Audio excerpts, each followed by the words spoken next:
শুভ দুপুর। আর শুভ দুপুর যে কি বলবো, কারেন্ট নেই, কি যে কষ্ট হচ্ছে যে বলার মতন না। তারপর না থাকতে পারে। এখন বাজে 4:30, এখন এসছি ওপরে মানে ছাদে বসে খাচ্ছি। কেন বলতো, এত গরম আর পারছি না।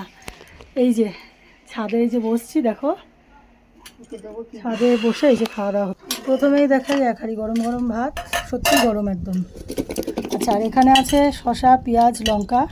এইখানে হচ্ছে উচ্ছে আলু সিদ্ধ মাখা, ঘি, আজকেও ঘি দিয়ে মাখা হয়েছে, লঙ্কা দিয়ে। আচ্ছা, এখানে একটু পেঁয়াজ আর কাঁচা লঙ্কা ভাজা রেখেছি আমার মেয়ের জন্য। এখানে 3 পিস মাছ ভাজা আছে, কিচ্ছু রান্না করিনি। আর এটা মানে ভাজাটা একটু সরাও মা। আচ্ছা, এটা আমি রাত্রিবেলা করেছিলাম ডিম তেলানি আর কি যাকে বলে, সেই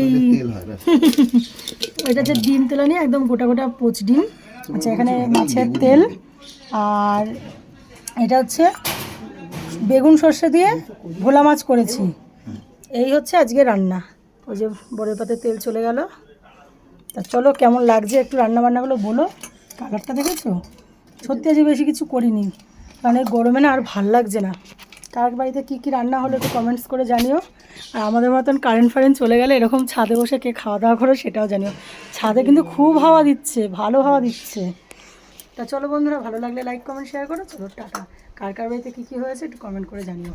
তোমার কেমন লাগছে ছাদে বসে খেতে? তুমি তো বললে এখানে বসে খাবে, ওই জন্য তো আনা হলো। ওই যে বন্ধ হয়ে যাচ্ছে। আর এদিকে আমার ছাদের অবস্থা খুব খারাপ, এখনও অবধি সব কিছু গুছিয়ে উঠতে পারিনি। তো চলো টাটা।